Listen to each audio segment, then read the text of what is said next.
Hi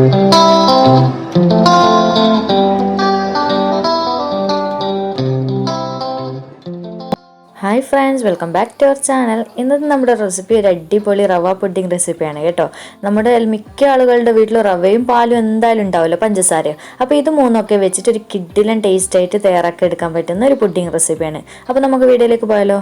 വീഡിയോയിലേക്ക് പോകുന്നതിന് മുന്നേ എൻ്റെ ചാനൽ ഇതുവരെ സബ്സ്ക്രൈബ് ചെയ്ത ആരെങ്കിലും ഉണ്ടെങ്കിലോ നിങ്ങൾക്ക് ഈ ചാനൽ ഇഷ്ടപ്പെടുന്നുണ്ടെങ്കിൽ പ്ലീസ് ഒന്ന് സബ്സ്ക്രൈബ് ചെയ്ത് സപ്പോർട്ട് ചെയ്യണേ. അപ്പോൾ ആദ്യം തന്നെ നമുക്ക് ഈ ഒരു റവ പുഡിംഗ് റെഡിയാക്കാനായിട്ട് പഞ്ചസാര ഒന്ന് കാരമലൈസ് ചെയ്തെടുക്കണം. അതിനായിട്ട് ഞാനിവിടെ ഒരു പാനിലേക്ക് 3 ടേബിൾ സ്പൂൺ അളവിൽ പഞ്ചസാര ചേർത്ത് കൊടുക്കുന്നുണ്ട്. കൂടെ തന്നെ ഇതിലേക്ക് 2 ടേബിൾ സ്പൂൺ വെള്ളം കൂടി ചേർത്ത് കൊടുക്കുക. എന്നിട്ട് നല്ലതുപോലെ ഒന്ന് മിക്സ് ചെയ്ത് കൊടുത്തിട്ട് ലോ ഫ്ലെയിമിൽ ഇട്ടിട്ട് ഒന്ന് കാരമലൈസ് ചെയ്തെടുക്കുക. ഒരു ഗോൾഡൻ ബ്രൗൺ കളർ ആവുന്നവരെ. നിങ്ങൾക്ക് എല്ലാവരും കാരമലൈസ് ചെയ്യാൻ മിക്ക ആളുകൾക്ക് അറിയാൻ പറ്റും, എന്നാലും അറിയാത്തവർക്ക് വേണ്ടിയിട്ട് പറഞ്ഞു തന്നെ ഫ്ലെയിമിൻ്റെ കാര്യം എപ്പോഴും ശ്രദ്ധിക്കണം കേട്ടോ. ലോ ഫ്ലെയിമിൽ തന്നെ ഇടാൻ വേണ്ടി ശ്രദ്ധിക്കുക. എന്നിട്ട് ഇതുപോലെ ഒന്ന് ഇടയ്ക്കൊന്ന് ഇളക്കിയിട്ട് കാരമലൈസ് ചെയ്തെടുക്കുക. ഒരുപാട് ഡാർക്ക് ബ്രൗൺ ആയിട്ട് എടുക്കണ്ട, കാരണം കരിവ് ഫ്ലേവർ ആയിരിക്കും മുന്നിൽ നിൽക്കുക. അപ്പോൾ ഒരു ഗോൾഡൻ ബ്രൗൺ കളർ ആകുമ്പോൾ ഫ്ലെയിം ഓഫ് ചെയ്ത് കൊടുക്കുക. നിങ്ങൾക്കിത് കാണാൻ പറ്റുന്നുണ്ടാവും, ചെറുതായിട്ട് കണ്ടില്ല, സൈഡിൽ നിന്നൊക്കെ ബ്രൗൺ കളറായി വരുന്നുണ്ട്. ഇനി ഇത് ഒന്ന് ഇടയ്ക്കിടെ ഒന്ന് ഇളക്കി കൊടുക്കുക. എന്നിട്ട് മുഴുവനായിട്ട് ഈ ഒരു സെയിം കളറായിക്കാൻ ഉടനെ ഫ്ലെയിം ഓഫ് ചെയ്ത് കൊടുക്കുക. അതുപോലെ തന്നെ നിങ്ങൾ പുഡിങ് റെഡിയാക്കുന്നതിന് തൊട്ട് മുന്നേ ആയിട്ട് ഈ ഒരു കാരമലൈസ് ചെയ്യുന്നതിന് മുന്നേ ആയിട്ട് പുഡിങ് ട്രേ റെഡിയാക്കി വെക്കണം കേട്ടോ. ഇപ്പം എൻ്റെ കാരമലൈസ് റെഡി ആയിട്ടുണ്ട്. ഞാൻ ഫ്ലെയിം ഓഫ് ചെയ്ത് കൊടുക്കുകയാണ്. അപ്പോൾ ഞാൻ ഇതുപോലത്തെ ഒരു ട്രേയിലാണ് കേട്ടോ പുഡിങ് സെറ്റ് ചെയ്യാൻ വേണ്ടി, സ്റ്റീം ചെയ്യാൻ വേണ്ടി വെക്കുന്നത്.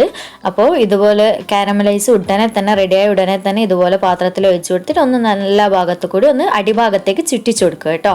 എന്താണെന്ന് വെച്ചാൽ നിങ്ങൾ തമ്മിലൊക്കെ കണ്ടല്ലോ പുഡിങ്ങിൻ്റെ ആ ഒരു മുകൾ ഭാഗം ഫുള്ള് ഗോൾഡൻ ബ്രൗൺ കളറായിട്ട്. അപ്പോൾ ആ ഒരു രീതിയിൽ കിട്ടാൻ വേണ്ടിയിട്ട് ഇതുപോലെ മുഴുവനായിട്ടൊന്ന് ഒഴിച്ചു കൊടുക്കുക. ആ സമയം തന്നെ പെട്ടെന്ന് തന്നെ കാരമലൈസ് ഉറച്ചിട്ട് സെറ്റായി വരും കേട്ടോ. അപ്പോൾ പെട്ടെന്ന് തന്നെ ഒന്ന് ചുറ്റിച്ചു കൊടുക്കണം, അല്ലെങ്കിൽ ഉറച്ച രീതിയിലായിരിക്കും ഉണ്ടാകുക.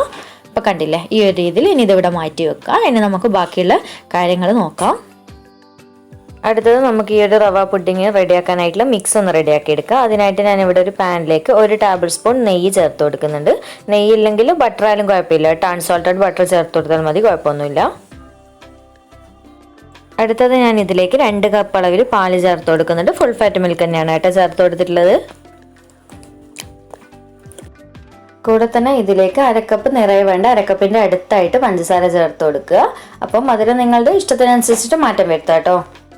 ഇനി ഇതിലേക്ക് ഒരു 1/4 കപ്പ് അളവിൽ റവ ചേർത്ത് കൊടുക്കുക. റവ വറുത്തതായാലും വറുക്കാത്തതായാലും ഏതായാലും കുഴപ്പമില്ല, നിങ്ങളുടെ കയ്യിലുള്ളത് ഏതാണോ അത് വെച്ചിട്ട് ചെയ്താൽ മതി. ഇനി നമുക്കിത് നന്നായിട്ട് കട്ടയൊന്നുമില്ലാതെ നല്ലതുപോലെ മിക്സ് ചെയ്ത് കൊടുക്കുക.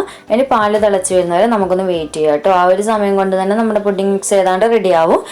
റവയൊക്കെ നന്നായിട്ട് സോഫ്റ്റ് ഒക്കെ ആയിട്ട് വരും. എന്നിട്ടൊന്ന് കുറുക്കിയെടുത്താൽ മതി കേട്ടോ. ഒരുപാട് സമയമൊന്നും വേണ്ട, പെട്ടെന്ന് റെഡിയാവും. പെട്ടെന്ന് തട്ടിക്കൂട്ടാൻ പറ്റുന്ന അടിപൊളി പുഡിംഗ് തന്നെയാണ് കേട്ടോ ഇത്. അപ്പോൾ നമുക്ക് പാല് തിളച്ച് വരുന്നവരെ ഇതുപോലെ ഒന്ന് ഇളക്കിയിട്ട് വെയിറ്റ് ചെയ്ത് കൊടുക്കുക. ഈ ഒരു സമയത്ത് തന്നെ നമ്മുടെ പാലൊക്കെ അത്യാവശ്യം നന്നായിട്ട് തിളച്ച് വന്നിട്ടുണ്ട്. അതുപോലെ തന്നെ ഈ ഒരു സമയത്ത് റവയൊക്കെ നല്ലപോലെ സോഫ്റ്റ് ആയിട്ട് വന്നിട്ടുണ്ട് കേട്ടോ. ഇനി നമുക്ക് ഒരു 1 മിനിറ്റോളം ഒന്ന് മാത്രം വെച്ചാൽ മതി പാല് തിളച്ചതിന് ശേഷം. ഈ ഒരു സമയത്ത് ഒരല്പം ഉപ്പിട്ട് കൊടുക്കുക കേട്ടോ. ഒരുപാട് പോകാൻ പാടില്ല. ആ ഒരു മധുരം ഒന്ന് ബാലൻസ് ചെയ്യാനായിട്ടുള്ള ഉപ്പ് മാത്രം, എന്നാലൊട്ട് ഉപ്പ് ഇടാതിരിക്കാനും പാടില്ല കേട്ടോ, എങ്കിലും നല്ലൊരു ടേസ്റ്റ് പുഡിങ്ങിന് കിട്ടില്ല. ഇനി നമുക്ക് ജസ്റ്റ് 1 മിനിറ്റ് കൂടി ഒന്ന് തിളച്ചതിന് ശേഷം ഫ്ലെയിം ഓഫ് ചെയ്ത് കൊടുക്കുക. ആ ഒരു സമയത്ത് ചെറുതായിട്ട് ഒന്ന് കുറുകി വരും കേട്ടോ. ഇപ്പോൾ പാലൊക്കെ തിളച്ച് ഒരു 1-2 മിനിറ്റ് കഴിഞ്ഞിട്ടുണ്ട്. കണ്ടില്ലേ, ഈ ഒരു തിക്നെസ് ആകുമ്പോഴത്തേക്ക് നമുക്ക് ഫ്ലെയിം ഓഫ് ചെയ്ത് കൊടുക്കാം. ഞാൻ ഇപ്പോൾ ഫ്ലെയിം ഓഫ് ചെയ്ത് കൊടുക്കാൻ പോവാണ്. ഇനി നമുക്ക് ഈ മിക്സ് ഇവിടെ മാറ്റി വെക്കുക. എന്നിട്ട് ചൂടാറാൻ വേണ്ടി വെയിറ്റ് ചെയ്യുക. ഒരുപാട് നല്ലതുപോലെ തണുക്കുന്നവരെ വെയിറ്റ് ചെയ്യരുത് കേട്ടോ, ചെറുതായിട്ടൊന്ന് ചൂടാറി കിട്ടണോ. ആ ഒരു സമയത്ത് നമുക്കിതിന് കുറച്ച് കാര്യങ്ങളും കൂടി ചെയ്യാണ്ട് എന്താണെന്ന് നോക്കാം. അടുത്തതായിട്ട് ഞാനിവിടെ ഒരു ബൗളിലേക്ക് 2 കോഴിമുട്ട പൊട്ടിച്ചൊഴിച്ച് കൊടുത്തിട്ടുണ്ട്. ഇതിലേക്ക് ഒരു 1/4 ടീസ്പൂൺ ഏലക്കപ്പൊടി ചേർത്ത് കൊടുക്കുക. ഏലക്കപ്പൊടി അല്ലെങ്കിൽ വാനില എസൻസ് ചേർത്ത് കൊടുക്കുക. അങ്ങനെയാണെങ്കിൽ 1 ടീസ്പൂൺ ചേർത്ത് കൊടുക്കുക കേട്ടോ. വാനില എസൻസ് ഏതെങ്കിലും ഒന്ന് എന്തായാലും ചേർത്ത് കൊടുക്കണം, എങ്കിലേ നല്ലൊരു ഫ്ലേവർ ഉണ്ടാവുള്ളൂ. ഇനി നമുക്കൊരു സ്പൂണോ ഫോർക്കോ വിസ്കോ എന്തെങ്കിലും വെച്ചിട്ട് നന്നായിട്ടൊന്ന് ബീറ്റ് ചെയ്ത് കൊടുക്കുക. മുട്ടയൊക്കെ നന്നായിട്ട് ഉടനെ കിട്ടുന്നവരെ ഒന്ന് മിക്സ് ചെയ്ത് കൊടുക്കുക. അപ്പോൾ ഞാനിപ്പോൾ ഒരു വിസ്ക് ഉള്ളത് കൊണ്ട് ഇതെടുത്തിട്ടൊന്ന് ബീറ്റ് ചെയ്യുന്നത്, ചെറുതായിട്ടൊന്ന് നന്നായിട്ട് മുട്ടയൊന്ന് ഉടഞ്ഞു കിട്ടണം, ആ ഒരു രീതിയിൽ കേട്ടോ. ഇതുപോലെ ഒന്ന് ബീറ്റ് ചെയ്ത് കൊടുക്കുക. ഇത്രയും മതി. ഇനി നമ്മൾ നേരത്തെ റെഡിയാക്കി വെച്ച റവ മിക്സ് ഇപ്പം കണ്ടില്ല, അത്യാവശ്യം നല്ലതുപോലെ തിക്കായിട്ട് വന്നിട്ടുണ്ട്. ഈ ഒരു തിക്നെസ് ആണ് കേട്ടോ റെഡി ആവാൻ വേണ്ടത്. കുറച്ച് കുറച്ചായിട്ട് ഇതിലേക്ക് ഒഴിച്ചു കൊടുത്തിട്ട് ഈ ഒരു മുട്ടയുടെ മിക്സിലേക്ക് ഒഴിച്ചു കൊടുത്തിട്ട് ഇതുപോലെ നന്നായിട്ടൊന്ന് മിക്സ് ചെയ്ത് കൊടുക്കുക. എല്ലാം കൂടി ഒന്നിച്ച് ഒഴിച്ചു കൊടുത്തു കഴിഞ്ഞാൽ നന്നായിട്ട് മിക്സായി കിട്ടില്ല കേട്ടോ. മുട്ടയായിട്ട് നല്ല രീതിയിൽ തന്നെ യോജിച്ച് കിട്ടണം. അപ്പോൾ ഇതുപോലെ 2-3 തവണയായിട്ട് ഒഴിച്ചു കൊടുത്ത് നന്നായിട്ട് ഇതുപോലെ ഒന്ന് മിക്സ് ചെയ്ത് കൊടുക്കുക. ഇപ്പോൾ കണ്ടില്ല, ഞാൻ മുഴുവനായിട്ട് ഒഴിച്ചു കൊടുത്തിട്ട് നന്നായിട്ട് ഈ ഒരു രീതിയിൽ ബീറ്റ് ചെയ്തെടുത്തിട്ടുണ്ട്. കണ്ടില്ല, മുട്ടയായിട്ട് നല്ലപോലെ തന്നെ യോജിച്ച് വന്നിട്ടുണ്ട്. ഇനി നമുക്ക് ഉടനെ തന്നെ നേരത്തെ ഇപ്പം നമ്മുടെ പുഡിംഗ് മിക്സ് റെഡി ആയി കേട്ടോ. ഇനി നേരത്തെ കാരമലൈസ് ചെയ്ത ബൗളിലേക്ക് ഇത് ഒഴിച്ചു കൊടുക്കാം. ഇപ്പം നമ്മുടെ ട്രേ ഒക്കെ കണ്ടില്ല, നന്നായിട്ട് കാരമലൈസ് ഒക്കെ സെറ്റായി വന്നിട്ടുണ്ട്. ഈ ഒരു സമയത്ത് ഇതുപോലെ സൈഡിലൊക്കെ ഒന്ന് ഗീയോ ബട്ടറോ എന്തെങ്കിലും ഒന്ന് സ്പ്രെഡ് ചെയ്ത് കൊടുക്കുക. എങ്കിലും നന്നായിട്ട് നമുക്ക് പെട്ടെന്ന് തന്നെ വിട്ട് കിട്ടും കേട്ടോ ആ ഒരു പുഡിംഗ് റെഡി ആയതിനു ശേഷം. അപ്പോൾ ഇതുപോലെ ഒന്ന് സ്പ്രെഡ് ചെയ്ത് കൊടുക്കാം.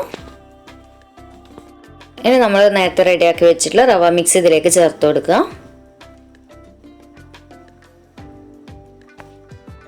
ഇനി നമുക്ക് എന്തെങ്കിലും വെച്ചിട്ട് ഇതൊന്ന് കവർ ചെയ്ത് കൊടുക്കണം. കാരണം നമ്മളിത് സ്റ്റീം ചെയ്തെടുക്കാൻ പോവാണ്. സ്റ്റീം ചെയ്തിട്ടാണ് കേട്ടോ ഈ ഒരു പുഡിംഗ് റെഡിയാക്കുന്നത്. അപ്പോൾ ഉള്ളിലേക്ക് വെള്ളം കയറാതിരിക്കാൻ വേണ്ടിയിട്ടാണ് കേട്ടോ. അപ്പോൾ ഞാനിപ്പോൾ ഫോയിൽ വെച്ചിട്ട് കവർ ചെയ്തിട്ടുള്ളത്. നിങ്ങൾ ഫോയിൽ വെക്കണമെന്ന് നിർബന്ധമൊന്നുമില്ല, കയ്യിലുണ്ടെങ്കിൽ അത് വെച്ച് ചെയ്യാം.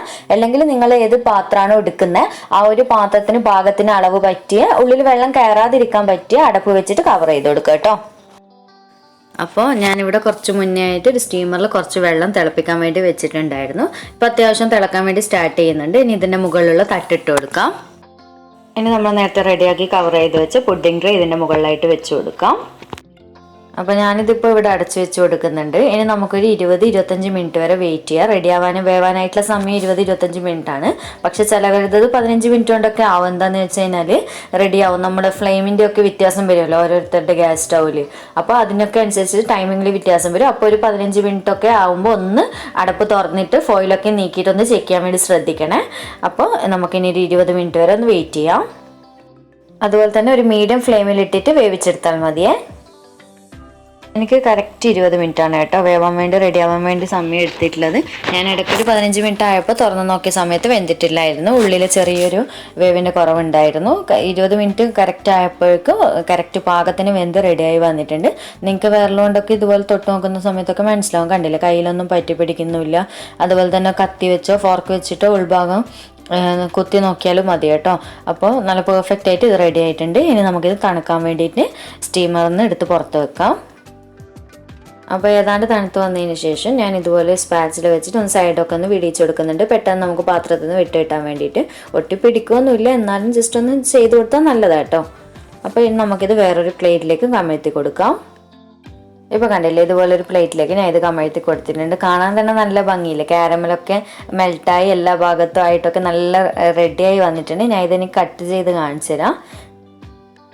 കട്ട് ചെയ്യുമ്പോൾ തന്നെ നിങ്ങൾക്ക് മനസ്സിലാവും. കണ്ടില്ലേ എത്ര സോഫ്റ്റ് ആയിട്ട് ഇരിക്കുന്നത്. അതുപോലെ തന്നെ കഴിക്കാനും ഭയങ്കര ടേസ്റ്റാണ് കേട്ടോ. പ്രത്യേകിച്ച് ഈ കാരമലൊക്കെ ഉള്ളത് കൊണ്ട്.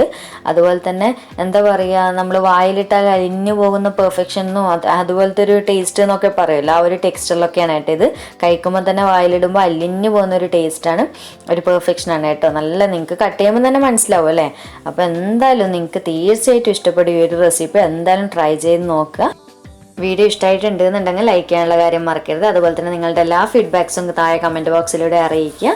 അതുപോലെ തന്നെ ചാനൽ ഇതുവരെ സബ്സ്ക്രൈബ് ചെയ്തിട്ടുണ്ടെങ്കിൽ പ്ലീസ് ഒന്ന് സബ്സ്ക്രൈബ് ചെയ്ത് സപ്പോർട്ട് ചെയ്യണേ. അപ്പോൾ വീണ്ടും ഒരു അടിപൊളി വീഡിയോ ആയിട്ട് കാണാം. താങ്ക്